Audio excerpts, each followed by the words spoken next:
السلام علیکم، میں ہوں حبیب اکرم اور آپ دیکھ رہے ہیں پروگرام نقطہ نظر۔ مجیب الرحمان شامی صاحب ہمارے ساتھ موجود ہیں اور آج شامی صاحب کے ساتھ ہم نے جن موضوعات پر بات کرنی ہے پہلے دکھا دیتے ہیں آپ کو وہ فہرست۔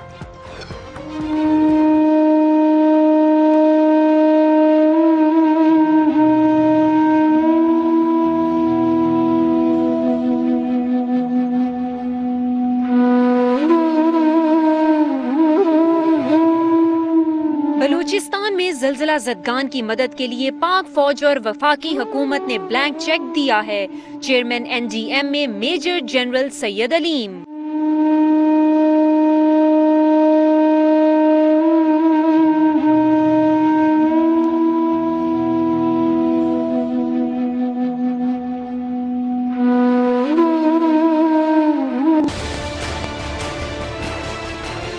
سیاسی مخالفت کے باوجود بھارتی وزیر اعظم کا پاکستانی وزیر اعظم سے ملاقات کا فیصلہ۔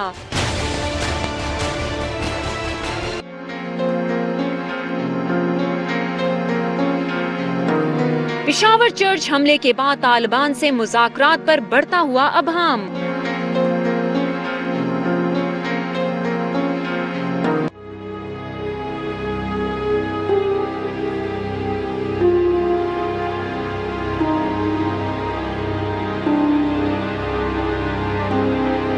چودھری ظہور الہی کی 32ویں برسی۔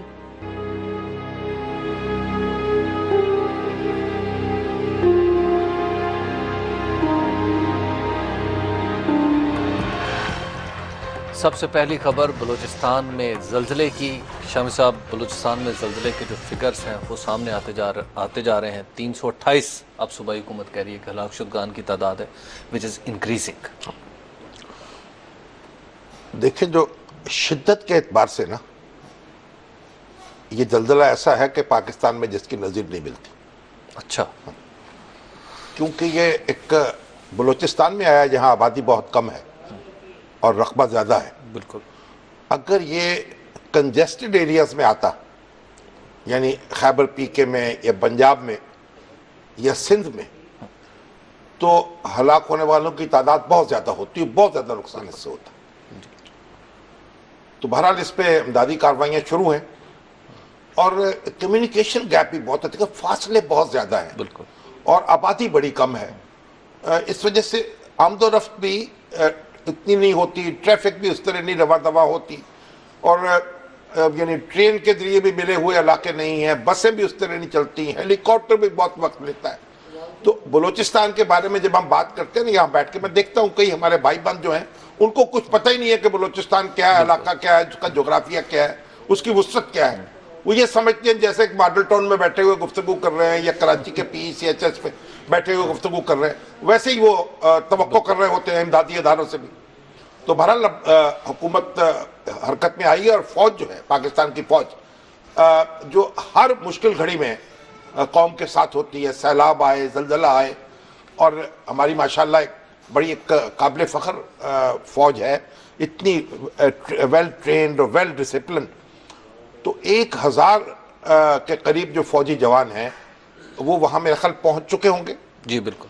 اور 10 ہیلی کاپٹر بھی اس کام میں لگ گئے ہیں، اور ساز و سامان جو ہے اس کا بھی ایک تانتا بن گیا ہے، اور سول ادارے بھی کام کر رہے ہیں، اور فوجی جو ہمارے بھائی ہیں وہ بھی کام کر رہے ہیں۔ تو بڑی شدت کے ساتھ ایک مرہم رکھی جا رہی ہے۔ زخموں کے کئی زخم تو ایسے ہوتے ہیں کہ وہ منظر نہیں ہوتے، جس کے گھر کا چراغ بجھ جاتا ہے اس کو اب کیا، اس کا نعم البدل تو کوئی نہیں ہے، متبادل کوئی نہیں ہے۔ تو بہرحال اللہ تعالیٰ جو ہے ہمارے ان بھائیوں کو صبر دے۔ آمین۔ اور ایک ویسے میں آپ سے بات کروں، یہ پاکستان کی جو فوج ہے نا، یہ پاکستان کی بہت بڑی طاقت ہے اس خطے میں۔ مرارجی دیسائی جو انڈیا کے وزیر اعظم تھے، انہوں نے ایک بار کہا تھا کہ پاکستان جو ہے ایشیا کی تیسری بڑی فوجی طاقت ہے۔ واہ۔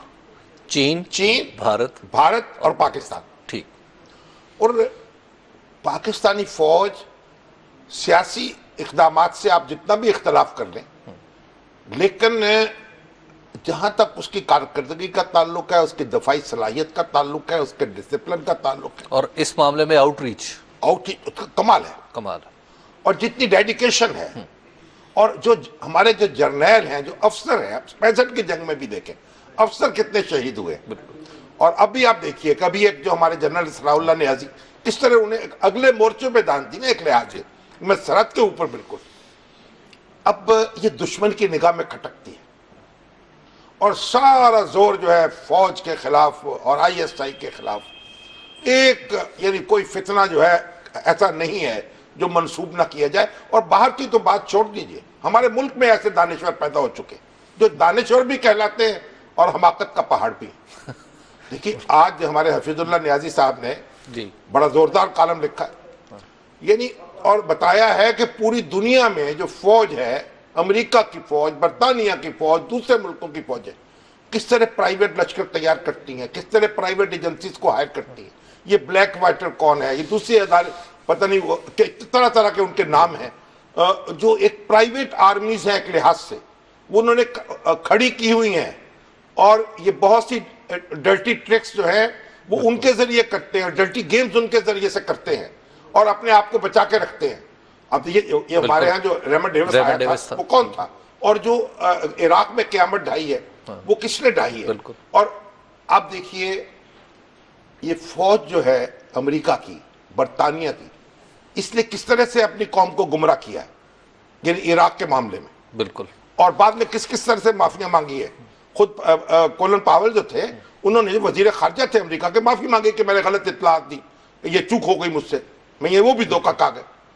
تو یہ فوج دنیا جہان کی فوجیں بڑی تدابیر کرتی ہیں بڑے ان کے گورکھ دھندے ہوتے ہیں اور اپنی دفاع کے لیے اپنے آپ کو بچانے کے لیے اپنے اہداف حاصل کرنے کے لیے جی. اور ہم یہاں پاکستانی فوج اور پاکستان کی جو ایجنسیاں ہیں جو ادارے ہیں جو دفاعی ادارے ہیں ان میں کیڑے ڈالتے رہتے ہیں. دنیا میں کہیں نہیں ایسا ہوتا کسی جگہ نہ انڈیا میں نہ امریکہ میں نہ برطانیہ میں کہ کسی کو جرت ہو جائے ٹیلی ویژن پر بیٹھ کر یا اخبارات کے صفحات پر وہ خرافات بولے گے لکھے جو ہمارے یہاں لکھی جا رہی ہے. شام صاحب زلزلے کے حوالے سے بحریہ ٹاؤن والوں نے بھی ملک ریاض صاحب نے بھی 2 لاکھ روپے فی خاندان اور گھر بنانے کا اعلان کر دیا. اچھا جی. تو وہ جو مسیحی بھائی ہیں ان کے لیے بھی کوئی اعلان کیا کہ نہیں کیا؟ ان کے لیے ابھی تک مجھے نہیں پتا لیکن ملک ریاض صاحب سے آپ کی کوئی خصوصی رابطہ ہے کہ اس طرح کی ساری باتیں آپ کو فوراً بتاتے ہیں. میں بریک لے لیتے ہیں بریک کے بعد گفتگو آگے بڑھاتے ہیں. اب دیکھتے رہیے رکتے نظر.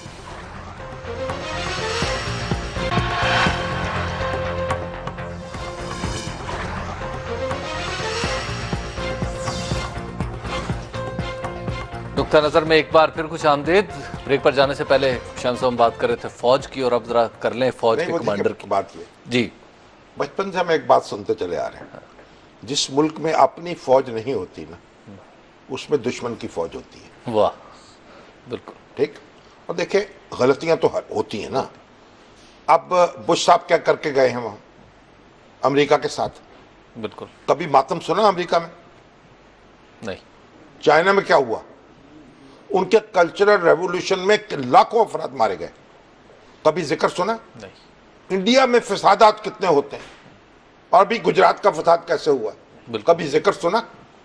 ہم ہر وقت جو ہے بالکل وہ جو ہماری تاریخ کے المیہ لمحات ہیں نا ان کا ذکر کرتے رہتے ہیں اور ہم اپنا مستقبل جو ہے اس کو کھوٹا کرنے کی کوشش کرتے رہتے ہیں. دنیا میں کبھی ایسا ہوا ہے افراد یا قومیں اپنے المیوں سے سبق حاصل کرتی ہیں ہر وقت ان کا تذکرہ اس طرح نہیں کرتی کہ اعصاب ٹوٹ جائیں کہ ان سے اصلاح ہوتی ہے. اس سے اصل خوف بھی تو رہتا ہے مستقبل کا. نہیں تو آپ ہم ہی خوف ہے دنیا کو قوموں کو خوف نہیں ہے. ایران کو خوف نہیں ہے انڈیا کو نہیں ہے افغانستان کو نہیں ہے چین کو نہیں ہے امریکہ کو نہیں ہے. ہمیں خوفناک ہو گیا اس لیے کہ ہمیں خوف میں مبتلا کرنے والے جو آلات کار ہیں مختلف وہ ہمارے لگے ہوئے ہیں ملک کے اندر وہ یہ کام کرتے ہیں ہر وقت. اور دیکھیے سنیں اقبال کہہ کے کہ بے یقینی جو ہے غلامی سے بدتر ہے. بالکل. یعنی بے یقینی جو ہے سب سے بڑا مرض ہے اور ہو ذوق یقین پیدا تو کٹ جاتی ہیں زنجیریں اور یقین نہ رہے تو آپ کچھ بھی نہیں کر سکتے. بیٹھے بیٹھائے گھر میں ہی آپ حرکت قلب بند ہو جاتی ہے. شام صاحب ہم فوج کی بات کریں تو ہمارے جو فوج کے کمانڈر یعنی میاں نواز شریف صاحب وزیر اعظم فوج کے صاحب کمانڈر نہیں، قوم کے کمانڈر. قوم کے کمانڈر. اچھا فوج کے کمانڈر تو صدر صاحب ہوتے ہیں نا. ہاں جی، قوم کے فوج کے کمانڈر تو گیانی صاحب ہیں. نہیں، سپریم کمانڈر. ہاں جی جی، صدر پاکستان. صدر پاکستان. تو جو وزیر اعظم ہے وہ ہمارے یو این او میں کے الفاظ بولنے کا کوئی شوق ہے؟ اچھا وزیر اعظم بڑا اچھا لفظ ہے. ٹھیک. ماشاءاللہ. تو ہمارے وزیر اعظم جو ہیں جی وہ گئے ہوئے ہیں امریکہ گئے یو ہوئے این او کے دورے پر. اور یو این او کے دورے پہ گئے ہیں اور منموہن سنگھ آخر کار ملاقات پہ تیار ہو گئے. نہیں، اندر تو کھٹپٹ چل رہی تھی اور انڈیا نے ایک خاص قسم کا پوسچر اختیار کر رکھا تھا اور ہم نے بھی. تو اصل بات یہ ہے کہ دیکھیے، یہ جو ڈپلومیسی ہوتی ہے نا، اس کی ایک اپنی دنیا ہے. اس کو آپ یہ کہیں گے کہ نواز شریف صاحب کا جو رویہ ہے نا، جب سے وہ وزیر اعظم بنے ہیں، وہ انڈیا امن کا سفید جھنڈا لے کے انڈیا کے پیچھے پڑے ہوئے تعاقب کر رہے ہیں. پہلے انہوں نے کہا میں تو چاہتا ہوں کہ منموہن سنگھ کو بلاؤں. ہمارے یہاں لوگوں نے بڑی تنقید کی، یہ کیا ہوا؟ منموہن سنگھ صاحب نے ناگپور چڑھائی، آنے کو تیار نہیں ہوئے.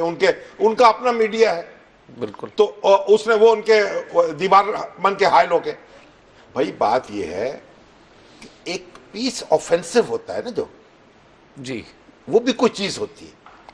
آپ دنیا کے سامنے بتاتے ہیں کہ ہم امن پسند ہیں، ہم مصالحت کرنا چاہتے ہیں، ہم مفاہمت کرنا چاہتے ہیں، ہم تو ہاتھ بڑھانا چاہتے ہیں. جو ہاتھ جھٹکتا ہے اس کو لینے کے دینے پڑتے ہیں. اس کا امیج جو ہے، اور انڈیا کی ڈپلومیسی کیا رہی ہے،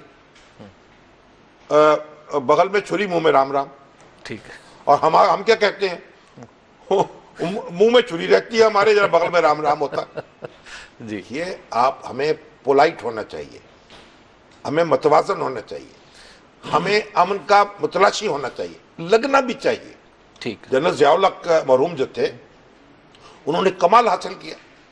یعنی انڈیا اور پاکستان کے درمیان ٹینشن اور عروج پہ تھی. انڈیا کی فوجیں پاکستان کے بارڈر پہ آ گئی اور وہ کرکٹ میچ ہو رہا تھا وہاں. انہوں نے کہا میں نے کرکٹ میچ دیکھنے آنا ہے. اور وہ کوئی جناب ان کو کوئی انڈیا جو ہے کوئی پروٹوکول دینے کو تیار نہیں ہے، لیکن وہ روانہ ہو گئے. اب پھر راجیو گاندھی کو ان کو ریسیو کرنا پڑا. میچ دیکھنے گئے اور وہاں دیکھ کے دلی کے ہوائی اڈے پر چپکے سے ان کے کان میں کہہ دیا کہ جناب ہمارے پاس بھی ایٹم بم موجود ہے، کوئی صلاحیت موجود ہے. ٹھیک. تو بات یہ ہے. اور فوجیں جو ہے واپس جانا شروع ہو گئیں، بادل چھٹنا شروع ہو گئے. ہمارے دوست ضیاء الاسلام انصاری صاحب وہ کہا کرتے تھے جنرل ضیاء الحق نے 4 جنگیں جیتی اپنا انڈیا سے. اچھا. 4 جنگوں میں شکست دی. تو کہا وہ کیسے جی؟ انہوں نے کہا ہونے ہی نہیں دی. 3 یا 4 مرتبہ خدشہ ہوا کہ پاکستان اور انڈیا میں جنگ چڑھ جائے گی. ٹھیک. اور انہوں نے اپنے ڈپلومیٹک موو سے وہ انڈیا کو پیچھے ہٹنے پہ مجبور کر دی. اس وقت ہمارے وزیر اعظم کیا کہیں گے منموہن سنگھ؟ دیکھیے بات یہ ہے کہ وزیر اعظم یہ کہیں گے کہ مسائل حل کرنے چاہیے پرامن طریقے سے. دیکھیے انڈیا کی شکایات ہیں، بالکل، اور ہماری بھی شکایات ہیں. ہمیں ہمارے ہاں بھی جو کچھ ہوتا ہے ہمیں اس میں انڈیا کا ہاتھ نظر آتا ہے. ٹھیک ہے. اور انڈیا میں جو کچھ ہوتا ہے ان کو ہمارا ہاتھ نظر آتا ہے. لیکن عالمی سطح پر جو پذیرائی ہے وہ ان کی شکایات کو کچھ زیادہ نہیں ملتی. نہیں دیکھیے، تو موقع مناسبت کی بات ہوتی ہے اور عالمی طاقتوں کی اپنی ضرورت کی بات ہوتی ہے. ٹھیک. ابھی تک دنیا میں کسی ملک نے یہ نہیں کہا کہ کشمیر انڈیا کا اٹوٹ انگ ہے. ٹھیک. پوری انڈیا شور مچا مچا کے 60 سال سے ہلکان ہو گیا ہے، اپنے کانسٹیٹیوشن میں بھی لکھ لیا ہے. لیکن ہر شخص، ہر ادارہ، اور دیکھیے بین الاقوامی اور ہر ملک اس کو کہتا ہے کہ یہ متنازع علاقہ ہے. ٹھیک ہے. اور آپ کو پتا چین نے تو وہاں یعنی اس کو الگ سے ویزا بھی جاری کرنا شروع کر دیا تھا. وہ تو کہتے تھے اس کو کاٹے الگ سے رکھیں، انڈیا کا حصہ بنا کے نہ رکھیں، انڈین ویزا میں شامل نہ کریں. تو امریکہ ہو، برطانیہ ہو، روس ہو، چین ہو، سب یہ کہتے ہیں کہ یہ متنازع علاقہ ہے، اس مسئلے کا حل ہونا چاہیے. ٹھیک ہے. تو ہم جی پہلے جی شام صاحب جاتے کہاں ہیں؟ جی سوال ایک ذہن میں آیا تھا. تو دیکھیں کیا ذہن میں آیا تھا. سوال یہ آیا تھا ذہن میں، شکر ہے کہ آپ کے ذہن میں بھی آیا تھا. اس وقت ماشاءاللہ اتنے اچھے ذہن میں جی کوئی بونگا سا سوال کیسے آئے گا. اس وقت جو صورتحال چل رہی ہے وہ یہ ہے کہ پاکستان ایک دفاعی پوزیشن پہ آیا ہوا ہے کیوں؟ اس دفاعی پوزیشن میں ہم بھارت سے کیا منوا کہہ سکتے ہیں؟ کیا دفاعی پوزیشن؟ یعنی ہمارے اوپر ایک الزام ہے جو کیا؟ انٹرنیشنلی اسٹیبلش کیا کہ ایل او سی پہ جو ٹینشن تھی وہ ہماری وجہ سے شروع ہوئی تھی. نہیں، وہ تو نان اسٹیٹ ایکٹرز تھے نا. جی وہ تو لوگ تھے جو انہوں نے یونیفارمز پہنی ہوئی تھی. انڈیا کا بھی پہلا موقف تو یہی تھا، بعد میں اس میں آہستہ آہستہ تبدیلی آ گئی. پہلی ایف آئی آر تو یہی تھی اور ہمارا بھی موقف یہی. بھئی یہ نان اسٹیٹ ایکٹرز جو ہیں یہ تو ہمارے ملک میں قابو نہیں آتے. ابھی آپ دیکھیے پشاور میں کیا ہوا ہے. ٹھیک ہے، کیا بالکل. اور کس طریقے سے خود ہمارے کس طریقے سے یعنی تحقیق کیا گیا ہمارے مسیحی بھائیوں کو، اور مسجدوں پہ حملے اور امام بارگاہوں پہ حملے. یہ نان اسٹیٹ ایکٹرز ہیں نا. ٹھیک. اور ہمارے جناب جنرل صلاح اللہ نیازی کو نشانہ بنا دیا. تو انڈیا کے اندر بھی نان اسٹیٹ ایکٹرز موجود ہیں، وہ بھی طرح طرح کے فتنے اٹھاتے ہیں. وہ انڈین کے اسٹیبلشمنٹ کے خلاف ہیں، کوئی انڈیا میں کسی کمیونٹی کے خلاف ہے، کوئی اس میں جمہوریت کے خلاف ہے، کوئی وہاں ماؤسٹ ہیں، کوئی وہاں کمیونسٹ ہیں. طرح طرح کے جانور وہاں بھی پائے جاتے ہیں، وہ بھی طرح طرح کی کارروائیاں کرتے ہیں. اب انڈیا، یہ آسان کام ایسا کہ انڈیا ہر کارروائی کے پیچھے کہے کہ پاکستان کا ہاتھ ہے، اور پاکستان ہر کارروائی کے پیچھے کہے انڈیا کا ہاتھ ہے. بڑا آسان ہے. ٹھیک ہے. تو ہمیں دونوں کو غور کرنا چاہیے. اور اگر اب دیکھیے خلوص نیت کے ساتھ امن قائم کرنا چاہیے اور کوشش کرنی چاہیے جہاں اس طرح کا واقعہ ہو اس کی مشترکہ تحقیقات کرا لی جائے. جی کس میں کیا حرج ہے؟ ٹھیک. کوئی تھرڈ پارٹی تحقیقات کر دے جس پہ ہم متفق ہو جائیں. ٹھیک ہے. کوئی سوئٹزرلینڈ کے لوگ، کوئی آسٹریا کے لوگ، کوئی غیر جانبدار ملک ہے، بالکل. اور خود ہم کیوں نہ کر لیں مل کے تحقیقات کریں، تفتیش کریں اور ان انتہا پسندوں کے اور فتنہ گروں کے ہاتھ میں نہ کھیلیں. ٹھیک ان ہے. نان اسٹیٹ ایکٹرز کو یہ اختیار نہ دیں کہ ہماری خارجہ پالیسی کو مرتب کریں. تو اب جو کیا ہونے والا ہے، بریک ہونے والی ہے. بریک لے لیتے ہیں اور بریک کے بعد یہ ذرا نان اسٹیٹ ایکٹرز پہ ذرا بات آگے بڑھائیں گے. آپ دیکھتے رہیے نقطہ نظر.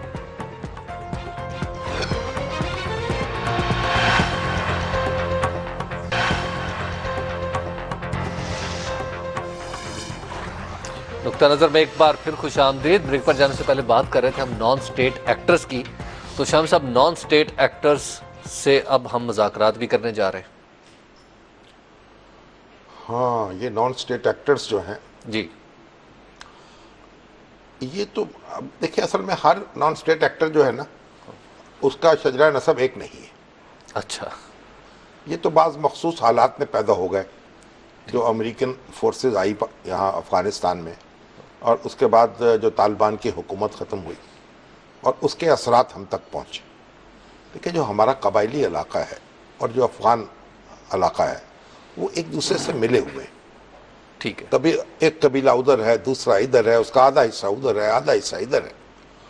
تو یعنی ان میں ایک جو رشتے ناتے ہیں اور جو تعلق ہے اس کو آپ نظر انداز نہیں کر سکتے.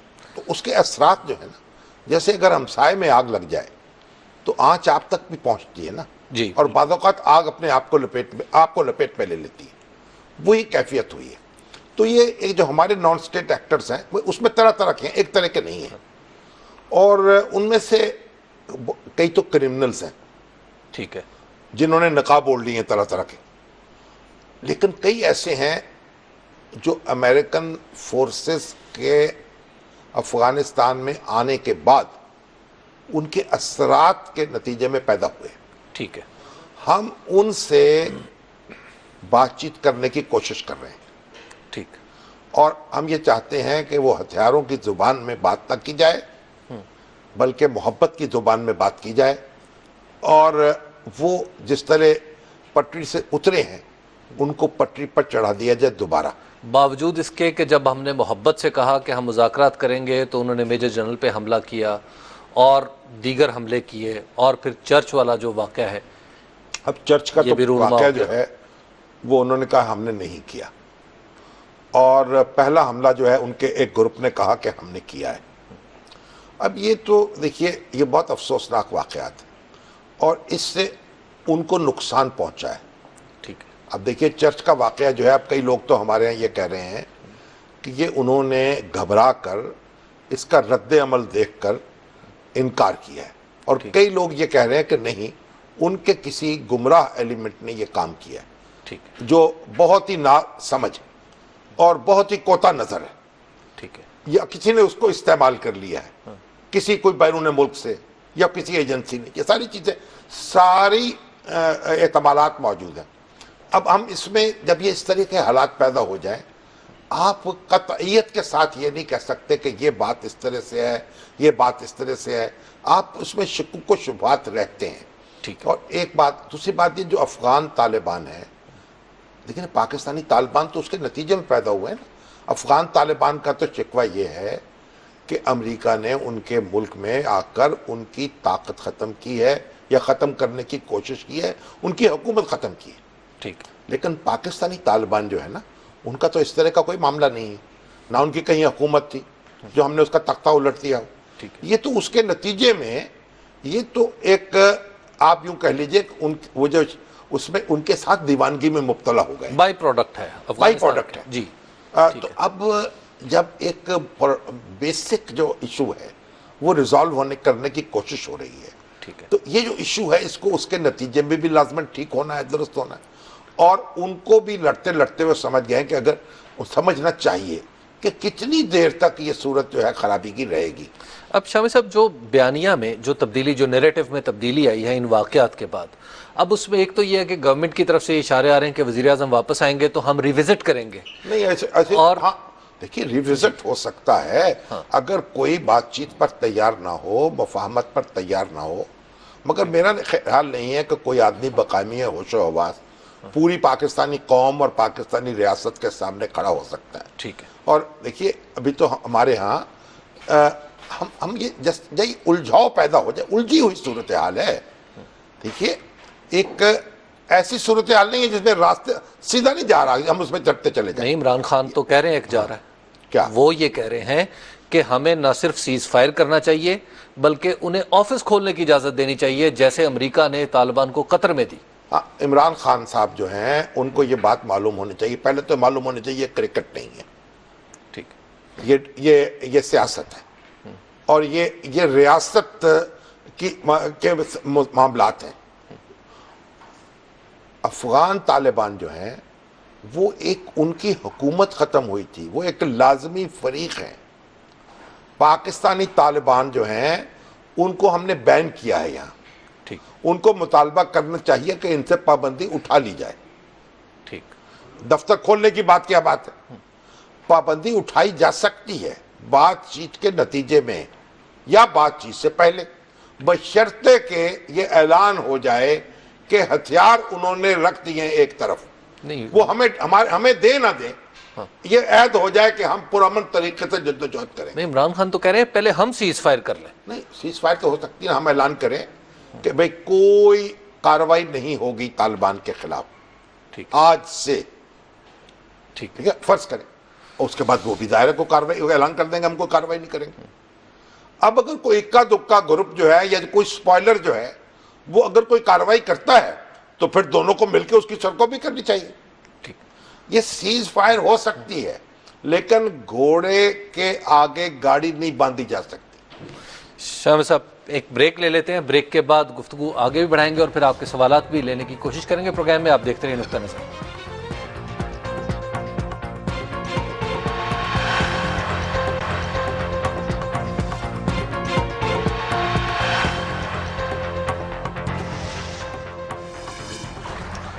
نقطہ نظر میں ایک بار پھر خوش آمدید. آج چودھری ظہور الہی کی برسی ہے 32ویں. شامی صاحب چودھری شجاعت حسین صاحب کے والد صاحب کی, اور آج گجرات میں ایک بڑی تقریب بھی ہوئی جس میں ان دونوں نے خطاب بھی ان کیا. کا ذکر کرتے ہیں. مجھے وسیم صاحب نے مجھے ایس ایم ایس کیا ہے جی کہ جسونت سنگھ نے یہ اگست 1988 میں یہ کہا تھا جنرل ضیاء الحق کی شہادت کے بعد کہ وہ بہت کرو تھا, بہت بڑا کرو تھا.